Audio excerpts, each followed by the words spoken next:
rétablir la paix, le calme, la sérénité. Et malgré les 20 années de guerre et de tout, ils ne sont pas devenus violents. C'est un coin où on impose la guerre. Mais la population ne veut pas la guerre. Elle veut la paix. Et elle voudrait revenir à la paix. Elle fait tout pour avoir la paix. Et je pense qu'un des grands problèmes là, c'est la richesse du sous-sol. Nous avons un sous-sol extrêmement riche, de l'eau dans qu'on veut, et aussi des forêts. Par exemple, du côté de l'Ouindia, mais ce sont des montagnes qui sont remplies d'or. La guerre est amenée parce qu'on est trop riche. Si on veut exploiter, l'Organisation internationale veut exploiter le sous-sol, un des moyens, c'est de créer de l'insécurité. Comme ça, ils peuvent aller agir comme ils veulent à l'aise.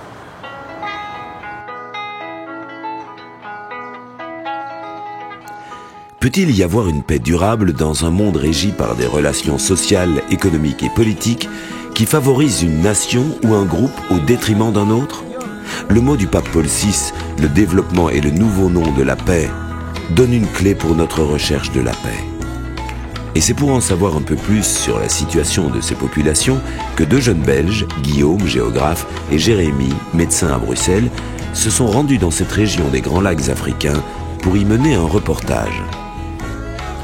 Ils y ont rejoint deux membres de l'Ordre de Malte en Belgique qui effectuaient une mission de suivi du projet de l'île d'Idjouï, une des plus grandes îles lacustres au monde, située au centre du lac Kivu.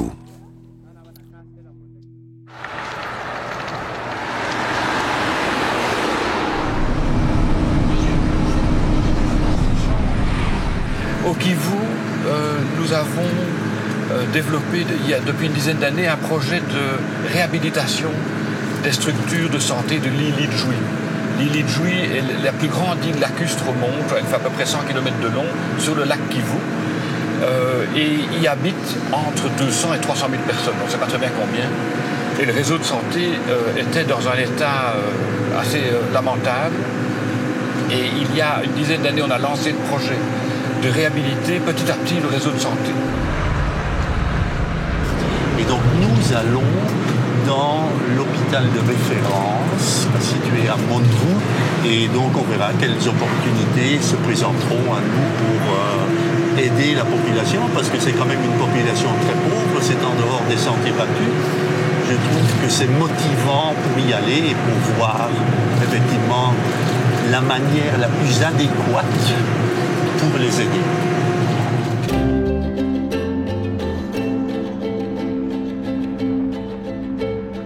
Pour Guillaume et Jérémy, c'est le premier contact avec l'Afrique centrale et plus particulièrement cette région du Grand Rift africain.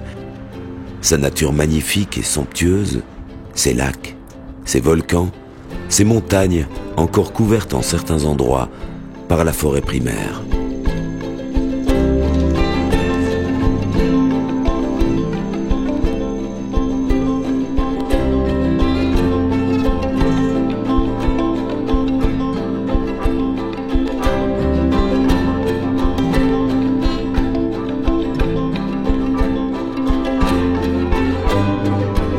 Ayant atterri à Kigali, au Rwanda, il traverse le pays pour entrer au Congo, par la vallée de la Ruzizi et le pont qui enjambe le lac Kivu.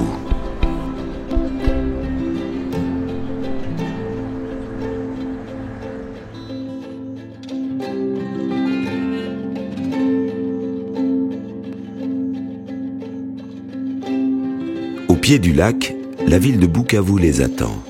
Cette ville, qui était la perle du Kivu à la période coloniale, a vu sa population passer depuis l'indépendance de 75 000 à 1 million d'habitants en 50 ans.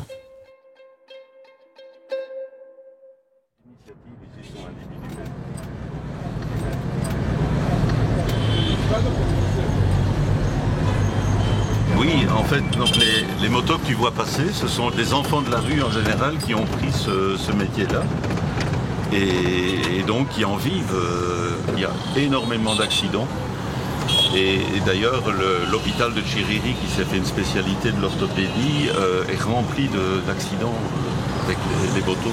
C'est un moyen de transport utile mais très dangereux à utiliser.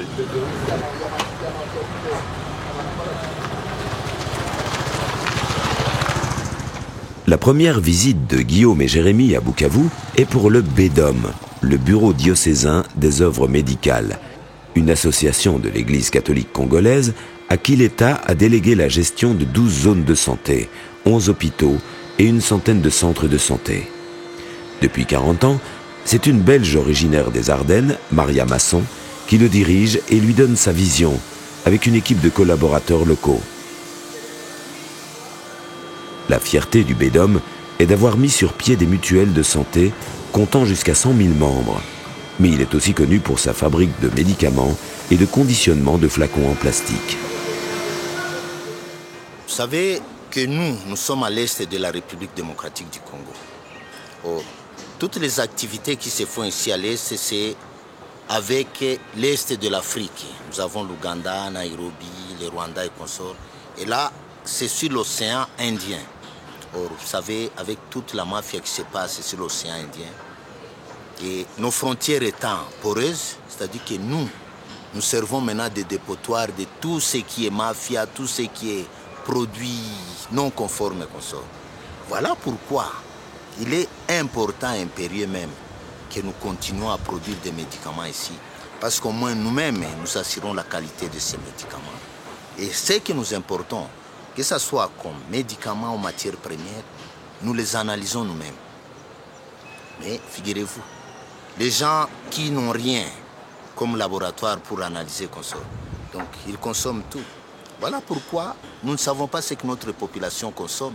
Mais au moins ceux qui s'approvisionnent ici savent très bien que dès qu'ils prennent des médicaments ici, ils savent qu'ils prennent de la qualité.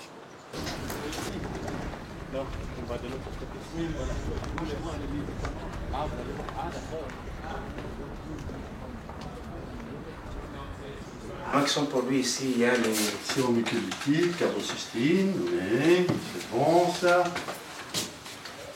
la potion anti-amibienne, c'est vraiment naturel. C'est à base de plantes médicinales.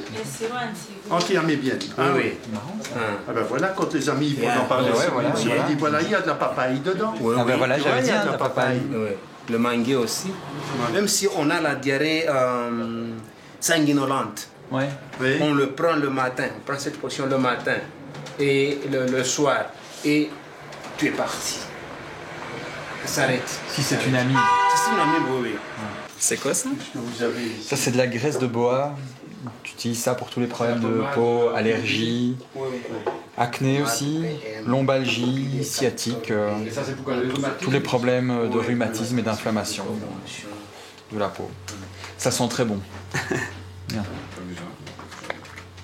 Allez, on va les visiter. On utilise beaucoup au centre pour la rééducation des handicapés. Faut vraiment être bien malade. Est-ce que vous travaillez en partenariat avec des universités? Comment ça se passe par rapport aux médecins qui se forment ici dans le pays?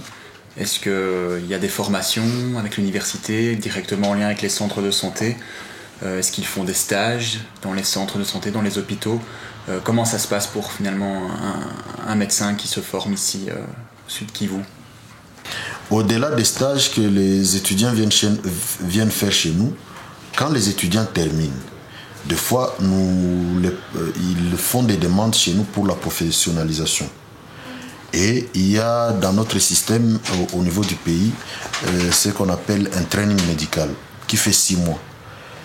D'ailleurs, on a un groupe de jeunes médecins qui sont en train de faire le training dans certains de nos hôpitaux. Et donc quand vous serez à Idju, certainement vous allez trouver 2 médecins qui sont là, qui ont terminé leurs études, mais qui veulent se familiariser avec la pratique médicale. Et même après, maintenant, quand ils sont pris chez nous pour le travail, nous les renvoyons encore à l'université quand nous avons besoin qu'ils puissent se spécialiser dans telle ou telle discipline. Et là, nous avons un contrat clair avec l'Université catholique de Bukavu. Voilà notre niveau de collaboration. Voilà, comme vous le voyez, ils sont au nombre de 5. Et là, tous sont des stagiaires. Ils sont en train d'étiqueter un de nos produits phares qui est la prométhazine sirop expectorant. Mais Dieu merci, ici, Maria, vraiment, elle est à féliciter parce que chaque fois, Bertin, là, elle nous dit, vous devez former ces jeunes. Comme vous avez eu cette grâce d'avoir ce laboratoire, laissez ces jeunes venir étudier. Quand on étudie tout en voyant, ça reste plus dans la tête.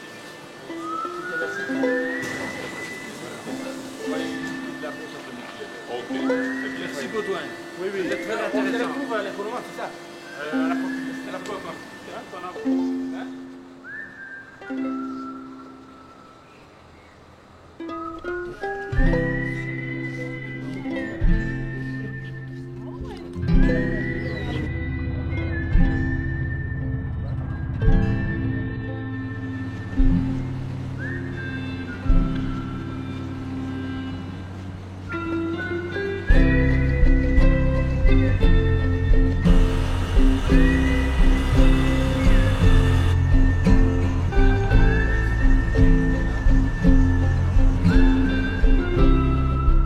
Ce que je trouvais très intéressant en visitant le BEDOM, c'est leur volonté d'être vraiment autonome et d'être autosuffisant.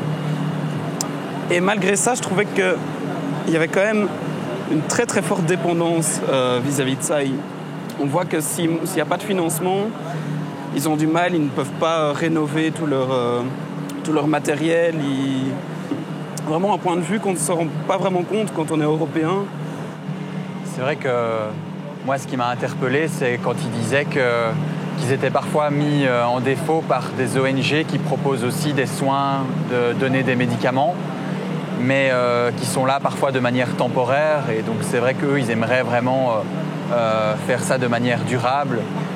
Et ils avaient l'air de dire que c'est pas toujours évident de faire passer le message auprès des organismes extérieurs et des ONG, de faire comprendre que pour avoir une aide durable, ça doit passer par les structures du pays, faites par les gens du pays.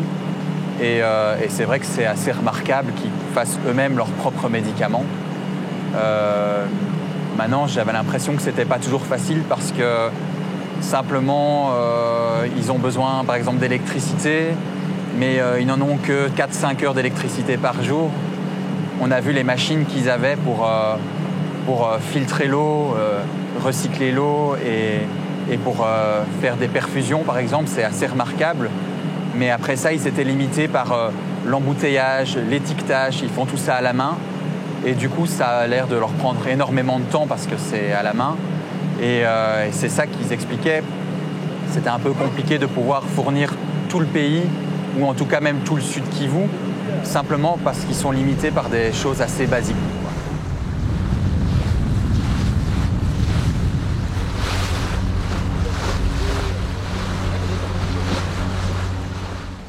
L'île d'Idjouï est elle a près de 70 km de long. Et quand je suis arrivé, donc en 1980, il n'y avait aucune formation médicale qui fonctionnait sur l'île d'Idjouï. Il y avait un hôpital, mais cet hôpital était tout à fait détruit. Il y avait un arbre qui était tombé dessus, il y avait vraiment la brousse qui poussait dedans et tout autour.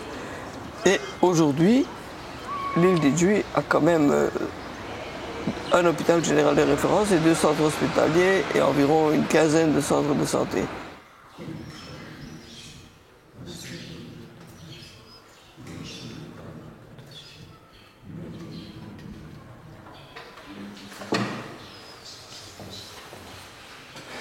La nuit du 10 au 11 juillet 2015 a été faite par Pépine et Mado, sous la responsabilité du Dr Michel. Au cours de la garde, nous avons surveillé des parturientes et toutes ont accouché. L'hôpital de Monvou dépend du ministère de la Santé congolais, qui en a délégué la gestion au BEDOM de l'archidiocèse de Bukavu. L'hôpital constitue la référence de la zone de santé d'Idjouï. Il compte une centaine de lits et comprend des services de gynéco-obstétrique, chirurgie, médecine interne et pédiatrie. L'hôpital de Monvou est aussi reconnu pour la formation de ses médecins, stagiaires et étudiants. Les pathologies les plus fréquentes ici, dans cet hôpital, ce sont les gastroentérites et c'est bien sûr la malaria, avec ses conséquences très néfastes, surtout pour les enfants, au point de vue neurologique et au point de vue sanguin. Une longue histoire lie Idjoui à l'ordre de Malte. La famille du prince Antoine de Ligne, chevalier de l'ordre de Malte, avait obtenu de la colonie une concession à Idjoui. Lui-même et ses successeurs dans l'ordre de Malte furent à la base de la reconstruction de l'infrastructure sanitaire de l'île, de même que le père Claude Maillard et l'association Aide à l'hôpital de Monnevoux. Le gouvernement belge nous a aidés pour le projet de Monnevoux. À l'époque, on a reçu un subside de 450 000 €. Nous travaillons ici aussi en coopération avec d'autres associations, notamment Médecins sans vacances, qui depuis 10 ans nous a énormément aidés dans l'étude des besoins techniques requis pour procéder à la réhabilitation des équipements des hôpitaux. Ah oui, alors il n'y a pas de souci, c'est très bien. Voilà, comme ça c'est bon. Les 3 piliers de base dont un hôpital a besoin, c'est l'électricité, qui doit être permanent et stable, c'est l'eau, et c'est les gaz médicaux. Ici, les gaz médicaux, ça se restreint à l'oxygène. Tant que tu as ces 3 piliers de base, là, on peut songer raisonnablement à mettre du matériel médical derrière. L'expérience de l'OMS montre qu'entre 70 et 90% des équipements médicaux qu'on amenait d'Europe jusqu'ici, en Afrique centrale, étaient morts dans les 6 semaines qui suivent leur installation.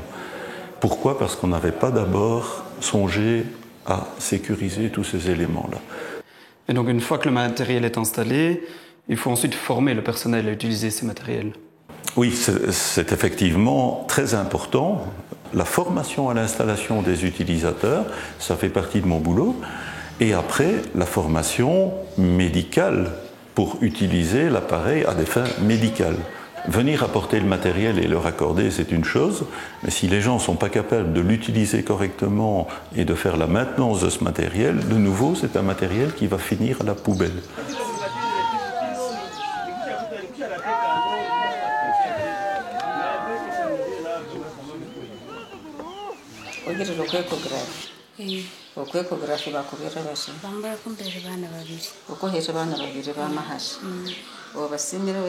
Oui, elle a des jumeaux. Ah, c'est la césarienne. Oui, c'est la césarienne. D'accord, ok. Lors de leur visite à l'hôpital, Guillaume et Jérémy vont avoir le privilège d'assister à une césarienne. Aline est enceinte de jumeaux qui sont en position transverse. Dès lors, pour elle, l'opération s'impose.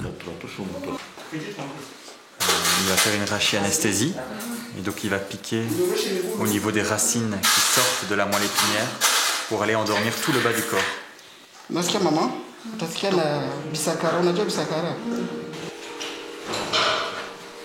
Une équipe composée d'un anesthésiste et d'infirmières va intervenir autour du docteur Michel Katoula, un médecin généraliste congolais qui dirige l'opération, assisté par Guilain, le chef infirmier.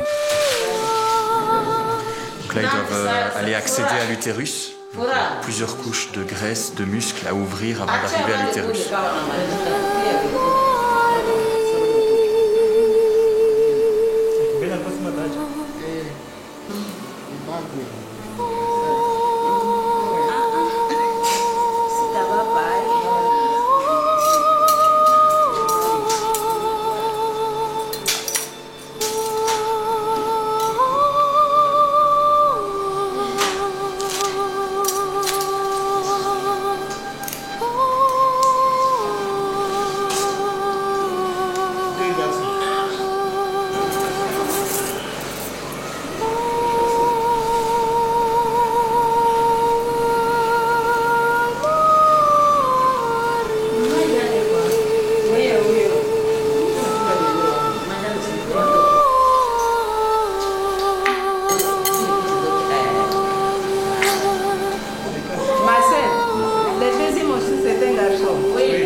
Pale wanakuyu.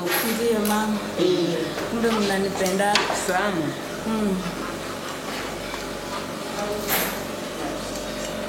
Et moi, je suis très impressionné par la qualité des médecins et des infirmiers ici. Ce sont des médecins généralistes, mais qui font des opérations, des césariennes, des résections, en cas de péritonite, de toutes les grosses opérations qu'on peut trouver, mais ils sont capables de tout faire ici. Moi, je ne m'attendais pas à rencontrer des médecins qui étaient aussi polyvalents, et de ce que je vois, je trouve qu'ils sont très bien formés. Oui, parce que nos médecins ici, surtout au Congo, les bagages qu'ils ont, c'est un bagage qui leur permet de faire beaucoup de choses. Et quand on envoie un médecin là, on l'envoie, il doit être capable de faire tout. Pourquoi? Parce qu'il n'y a pas de spécialiste. Alors que les cas qu'il va trouver dans son parcours, ce sont des cas qu'il doit sauver. Et ça peut nécessiter une spécialité, mais comme il n'y en a pas, il est outillé de le faire et de sauver la vie.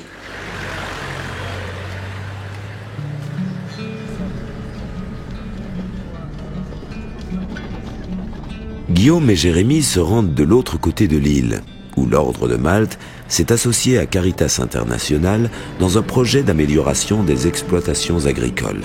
En effet, pour être en bonne santé, il faut avoir une bonne alimentation. Et dans l'île d'Idjouï, comme dans toute la région du Kivu, l'agriculture est la source principale de l'alimentation des populations.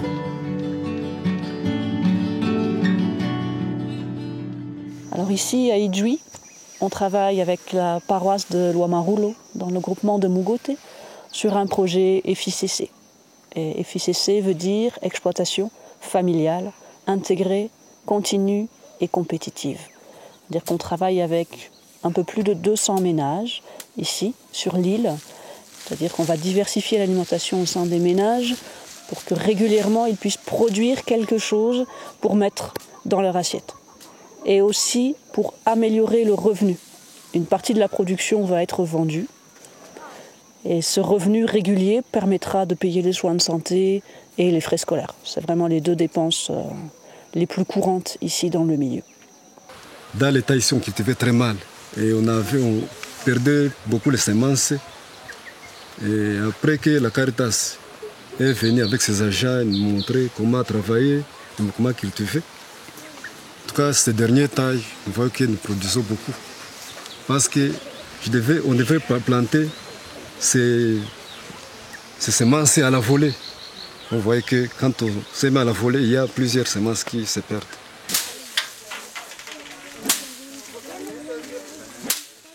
L'un des aspects importants du projet, c'est de former les bénéficiaires à un mode de culture qui est en fait de cultiver en faisant des courbes de niveau.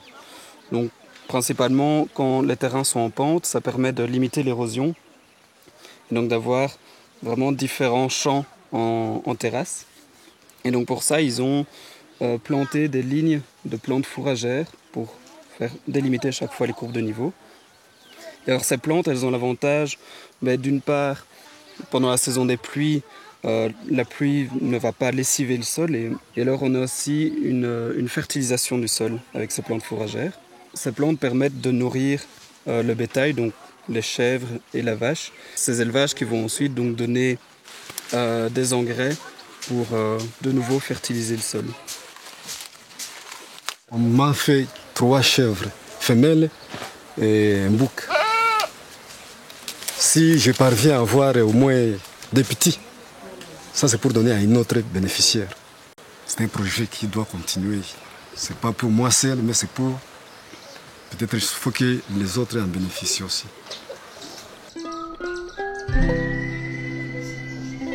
Il est temps déjà pour nos reporters de songer au chemin du retour, qui passe par la ville de Goma et le Nyiragongo, le plus actif des volcans de la chaîne des Virunga. En 1959, Haroun Tazieff avait découvert le lac de lave abrité par le volcan. Aujourd'hui, il faut 6 heures d'ascension sur les anciennes coulées de lave pour atteindre la lèvre du volcan. C'est la fin du monde.